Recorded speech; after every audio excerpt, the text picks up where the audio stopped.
So yun mga sir, no, dahil dumating na yung ating Visol OLT ipon.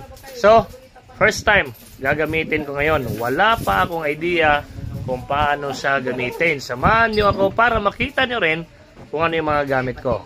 So tara. So ngayon mga sir, andito tayo sa shop. Siyempre, andito yung ating PC. At yung gamit ko dito, ayan, Microtech Hex. Tapos mayroong Mediacon dyan. So ito is, meron din itong Mediacon. Nakagigabit po ito. Doon sa pinakadulo is nagiwalay po yan. Meron pong ibang mga sanga-sanga na fiber. So yun na nga, nagplano ako, napag-desisyonan ko na gumamit na tayo ng OLT. Ayan, nasaksak ko na. Nasaksak ko na din sa kuryente.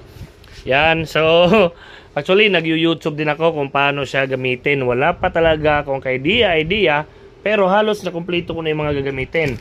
So ito yung para dito, di ba? Tinanggal ko na.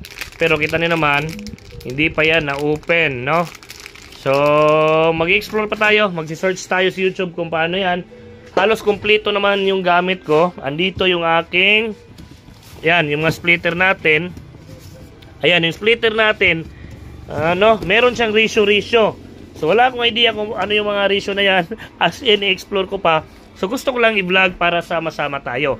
So ang gagawin ko kasi, yung unang nut box, no? Nabili ko ito kay Sir sa forklift, no? Forklift, yan. Pinakaunang nut box daw is ito. Yung ratio niya is 95. The next is 90. Tapos 85. Ayan. Then 80. Then 80, 75 hanggang sa 70 at pinakalas is 50. So 8 ito na nut box, no? 8 na nut box. Isang linyahan lang po ito.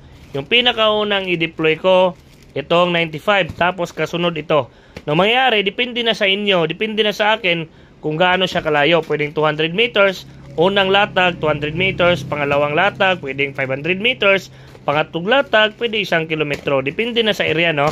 So mangyayari, ang unang nut box natin, ilalagay siya dito. Ang unang splitter pala natin, ilalagay natin dito. Sample dito sa nut box natin. So tinayin ito, ma-open to. Dito sa nut box natin, ito. Ilalagay natin siya dito, yung pinakaunang nut box. So mangyayari, from dito daw, dito, fiber, i-connect natin. Naka-ready na yung aking fiber. Ayan, naka-ready na.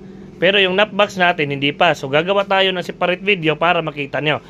Yung unang, ito, unang connector natin, di ba, isasaksak natin ito. Tapos itong connector. Pasensya na mga par, wala akong idea, hindi ko alam pa yung mga term. As in, nag-i-explore pa lang ako, pinapakita ko sa video para makita niyo rin kung baka ma-interest din kayo. Na katulad ko, wala pa akong idea, kayo din mismo, puwera lang sa mga expert na dyan. Salute sa mga expert na dyan, ha. So tayo-tayo lang, yung mga nanonood dyan, tayo-tayo lang muna na wala pa mga idea. Di ba, isasalpak ito dito. Na-open na pala ito. Akala ko di pa na-open, nahulog. Kunin ko muna, 4 kasi ito. Sige, saksak natin para makita nyo. Akala ko yung plastic sealed pa. So di ba, ganito yan. So try natin. Saan yung magiging lock? So, may lock siya sa baba, no? So siguro pag ganito, try natin yung dalawang lock niya, sasalpak siya sa itaas. Ayan. So hindi naman siguro papasok kung mali, di ba? Try natin. Ayun, pumasok siya. So mangyari, dito yung fiber natin. So sinaksak ko sa 1, no? 1, 2, 3, 4 pon 4 kasi 4 yung pon, no? 1, 2, 3, 4. So for the meantime, na wala pang nakasaksak nito, is wala pang nagilaw sa pon niya. Ito siguro 1, 2, 3, 4. Meron ding 4 na meron dito, pero parang dito na yan, no? So sa left side din ito. So parang ito yung indicator niya. So mamaya na yan, back muna tayo dito sa nut box. So unang mangyari, ito ilalatag ko ito dito lang muna sa harapan ng bahay. Dito lang muna, dyan banda. So plano ko dito ko ilagay. Dyan. Makita ko sa inyo, ha. Meron na kasing mga nakalatag dito na fiber, pero mga Mediacon pa ito. Ayan, o. Kita niyo, makita ba? May nakalatag pa yan, papunta doon. Yung iba, papunta doon. Mga Mediacon pa yan. Ayan, para klaro. Ayan. Di ba, kita niyo? Oh. Marami na mga fiber ko dyan, pero mga Mediacon pa yan. So plano ko yung pinakaunang nut box ko dito ko ilalagay, no? Tapos yung kasunod papunta na doon, no? Sa pun 1 pa tayo, papunta tayo doon. 8 nut box yung plano ko papunta doon at 8 nut box din papunta doon. So mangyayari yung 8 nut box papunta doon, isang pun pa lang 'yon, no? Isang pun pa lang. Sa mga pro natin diyan, comment lang kayo kung mali po ako. So unang video pa naman natin 'to. Sa pangalawang video, kung may mga mali po na mabasa natin sa comment, is gagawa natin ng correction. So unang po natin sa pun 1, yung papunta doon, direksyon, no? 8 nut box. So mayari ito, yung 95. Diyan ko ilalagay sa labas, no? Sa labas 95, no? So 8 po yung client dito, 1/8 po, no? 8 client. Ayan, may numero po, 1 2 3 4 5 6 8. So ang tanong, sir, paano ba ma-continue yung pangalawang nut box? Meron pong sign dito, in at saka out, no? So naka-plastic pa po ito. Ayan, no? Dito, di ba? Merong nakalagay yung pinakauna, in. So meaning, yung galing dito sa ating pun 1, ipapasok natin dito sa in. Ayan. Tapos i-reading natin by port na kung ano yung reading. Then mangyayari, itong out na to, itong pangalawang yung pangalawa natin yung tawag dito, saksakan natin ng connector. So, di ko malala ano ba tawag dyan. Comment dyan sa baba. So, yung pangalawa nating saksakan, di ba, out na nakalagay dyan, 95%. So, mangyayari pala, 5% yung maiiwan dito. No? 95% out. Yan na yung continuation. Maglalatag na tayo ng fiber.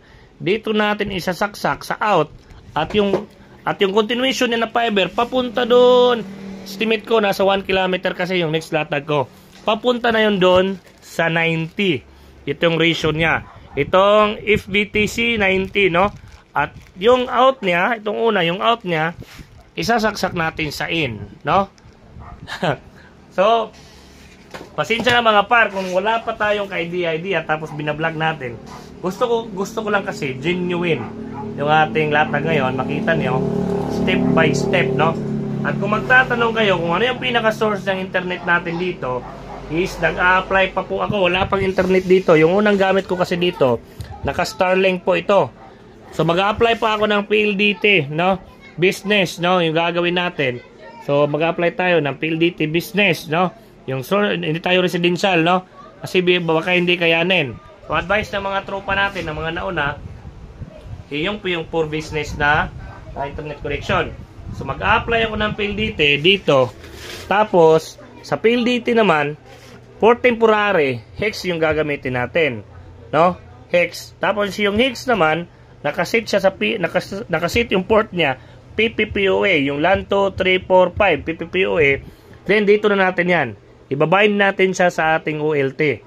So, try natin mga par. Subukan ko ngayon. Then pagkatapos, continue tayo kung ano yung mangyayari. Alright?